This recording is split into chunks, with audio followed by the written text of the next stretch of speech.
এটা হচ্ছে ওভারপিক, ঠিক আছে। ওভারপিকে এখন কেন এটাকে ওভারপিক বলা হয়? ওভারপিক বলা হচ্ছে তো এটা হচ্ছে শাটল বক্স। শাটল বক্স কেন? কারণ হচ্ছে এখানে একটা শাটলটা, এটা হচ্ছে শাটল, এই শাটলের মধ্যে হচ্ছে পারমেন্টিং করা একটা কী থাকে, পার্ন থাকে। তো পার্নটা হচ্ছে এখানে শাটল বক্সে থাকে। এবং এই শাটল বক্সের উপরে পিকিং আর্মটা থাকার কারণে এটাকে বলা হচ্ছে ওভারপিক প্রবলেম। আর এটার ক্ষেত্রে হচ্ছে এই যে পিকিং স্ট্রাইক যেটা আছে, এটা হচ্ছে শাটল বক্সের নিচে, এখানে নিচে আছে বলে এটা হচ্ছে কি আন্ডারপিক, ঠিক আছে। এখন আন্ডারপিক খুলছে, ওভারপিক আন্ডারপিক। এখন কথা হচ্ছে পাওয়ারটা কী করতে হবে? এই মোটরটা পাওয়ারটা হচ্ছে সেটা হচ্ছে এটা হচ্ছে মোটর, এটা হচ্ছে মোটর পুলি, আর এটা হচ্ছে বি বেল্ট, আর এটা হচ্ছে মেশিন পুলি, ঠিক আছে। বি বেল্ট হচ্ছে তিনটা, এটা জিজ্ঞেস করতে পারে। আর এটা হচ্ছে মেশিন পুলি, ঠিক আছে। মেশিন পুলির সাথে এটা হচ্ছে কি ফ্লাইহুইল। ফ্লাইহুইল এখানে পাওয়ারটা মোটর পুলি থেকে ফ্লাইহুইল থেকে ক্র্যাঙ্কশ্যাফট, এই যে বাঁকা করে ভি শেপে যেটা আছে এটাকে বলা হচ্ছে ক্র্যাঙ্কশ্যাফট। ক্র্যাঙ্কশ্যাফট থেকে পাওয়ারটা দিয়েছে, ক্র্যাঙ্কশ্যাফট থেকে পাওয়ারটা এটা হচ্ছে স্পার্ক পিনিয়ন। স্পার্ক পিনিয়ন যেগুলো ছোটো এটা হচ্ছে স্পার্ক পিনিয়ন, আর এটা হচ্ছে স্পার্ক হুইল। স্পার্ক হুইলটা হচ্ছে বড়, ঠিক আছে। এটা হচ্ছে 2:1 অনুপাতে থাকে। এখানে যদি 20টা দাঁত থাকে, এখানে থাকবে 10টা দাঁত। এবার স্পার্ক হুইলের সাথে কানেক্টেড হচ্ছে নিচে, এটা হচ্ছে এই জিনিসটা, এটা হচ্ছে কি বটম শেফট। বটম শেফটের সাথে এগুলো হচ্ছে কি ট্যাপেট, ট্যাপেট শেডিং না, হ্যাঁ ট্যাপেট। তো ট্যাপেটের মধ্যে এগুলো হচ্ছে কি ট্যাপেটের সাথে এগুলো দেখ, এই সাদা সাদা এগুলো হচ্ছে বোল, এটা হচ্ছে ট্রেডেল বোলও বলা হয়, অথবা অনলি বোল বললেও চলবে।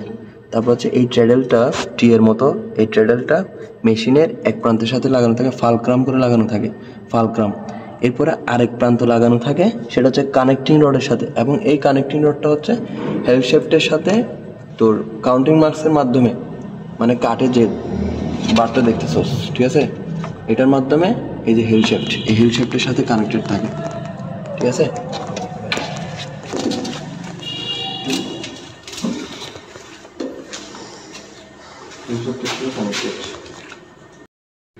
আমি কি বলছিলাম, ট্রেডেল লিভারের এক প্রান্ত হচ্ছে মেশিনে ফালক্রাম করে লাগানো, এখন আরেক প্রান্ত হচ্ছে কানেক্টেড না, মেশিনের সাথে কানেক্টেড না। তাহলে সেই ট্রেডেল লিভার আরেক প্রান্তটা হচ্ছে কানেক্টিং রডের মাধ্যমে ওই যে তোর হেল শেফটের সাথে লাগানো একদম। এটা হচ্ছে কি কাউন্টিং মার্কস, মানে কাউন্টিং মার্কসের কাজ কি? কাউন্টিং মার্কসের কাজ হচ্ছে এগুলো হচ্ছে হেল শেফটের সাথে লাগানো থাকে, যাতে ফ্রিকশনের কারণে উপরে নিচে শেডিং হয় না, ফ্রিকশনের কারণে এগুলো যাতে হেল শেপটা নষ্ট না হয়, এটা নষ্ট হলে সমস্যা নেই, এই জন্য এটা দেওয়া হয়, হেল শেপ যাতে রক্ষা পায়। আর এটা বলছি ওকে। ওয়েবার স্পিন, আর ওয়েবার স্পিনের মধ্যে এটা হচ্ছে প্যারালাল ওয়াইন্ডিং, আর এটা হচ্ছে ফ্ল্যাঞ্জগুলো কেন থাকে? যাতে প্যারালাল ওয়াইন্ডিং শুধু করে কি বাইরে নেওয়া যায়।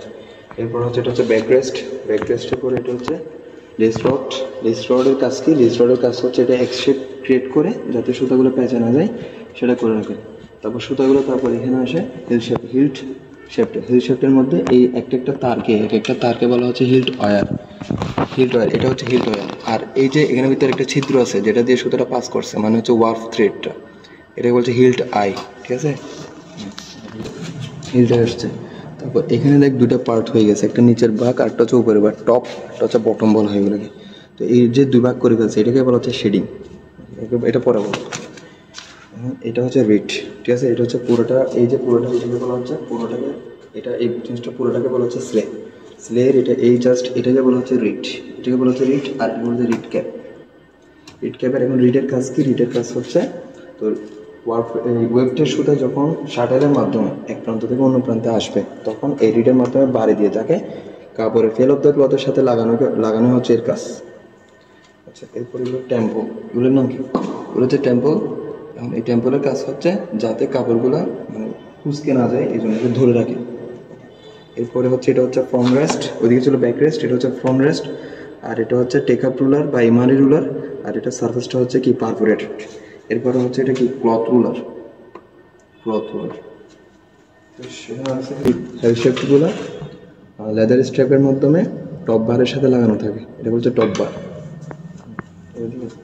তারপর হচ্ছে পিকিং আর্ম, আর পুরা জিনিসটাকে বলা হচ্ছে পিকিং শেফট, আর অনলি এই যে এটাকে বলা হচ্ছে পিকিং আর্মের সাথে এটা হচ্ছে লেদার স্ট্র্যাপের মধ্যে হচ্ছে এটা হচ্ছে পিকার, আর এটা হচ্ছে বাফেল, আর এটা হচ্ছে কি তোর শাটল বক্স এই জায়গায় থাকে, এটা হচ্ছে স্পিন্ডল, তো শাটল বক্সটা থাকে এই জায়গায় মাধ্যমে একটা পিকারের মাধ্যমে শাটলটাকে এক প্রান্ত থেকে বাইরে দিয়ে অন্য প্রান্তে যায়।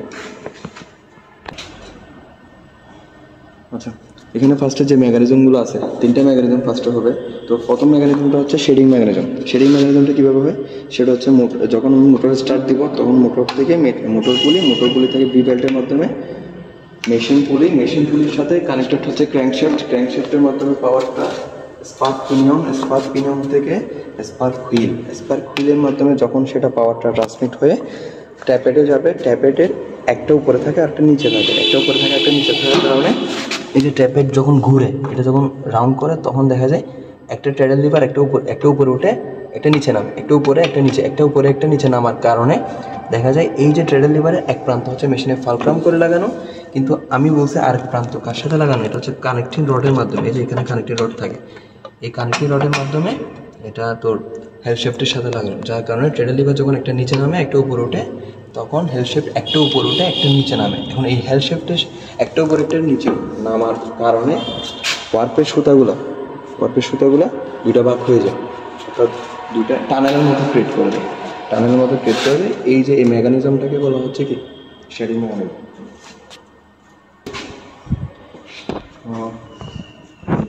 এখানে ফার্স্টে শেডিং মেকানিজমের মতো হচ্ছে পিকিং মেকানিজমটা হয়ে থাকে, কারণ হচ্ছে তোর মোটর থেকে মোটর পুলি, তারপর হচ্ছে ভি বেল্টের মাধ্যমে মেশিন পুলির সাথে তাও ক্র্যাঙ্কশ্যাফটের সাথে যখন এটা আবার স্পার্ক পিনিয়ন থেকে স্পার্ক হুইলে যাবে, স্পার্ক হুইল থেকে আবার ট্রেডেল আসবে, তখন এখানে দেখা যায় পিকিং, এগুলোতে পিকিং ট্রেডেল থাকে। এখানে এটা হচ্ছে পিকিং, এটা হচ্ছে নোজ বলে। নোজের মাধ্যমে এটা যখন বোলকে পাড়ি দিবে, এটা হচ্ছে কোন, এই বোলকে, এটা হচ্ছে কোন, এটা হচ্ছে কোনের মতো এর কোন।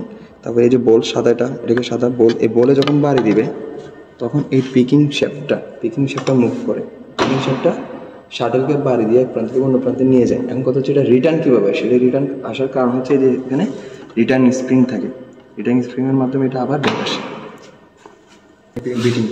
বিটিংটা দেখ, বিটিংয়ের ক্ষেত্রে আমরা জানি মোটর থেকে পাওয়ারটা সেম, মোটর পুলি, তারপর হচ্ছে মেশিন পুলির সাথে কানেক্টেড হচ্ছে এখানে হচ্ছে ক্র্যাঙ্কশ্যাফটের মানে হচ্ছে ক্র্যাঙ্ক আর্মের সাথে কানেক্টেড হচ্ছে স্ল্যাব পুরোটা স্ল্যাটা। এবং স্ল্যাবের মধ্যে থাকে রিট, এই রিটে যখন কানেক্টিং রডটা পিছনের দিকে আসে তখন রিটটা পিছনের দিকে আসলে এখানে শেডিংটা সম্পূর্ণ হয়। শেডিং সম্পূর্ণ হওয়ার পরে আবার যখন এটা সামনের দিকে যায় তখন পিকিংটা শেষ হয়ে রিটের মাধ্যমে last weft থ্রেডটা fail of the ক্লথের সাথে লাগিয়ে দেয়। কে লাগায়? রিট। এটাকে বলা হচ্ছে বিটিং।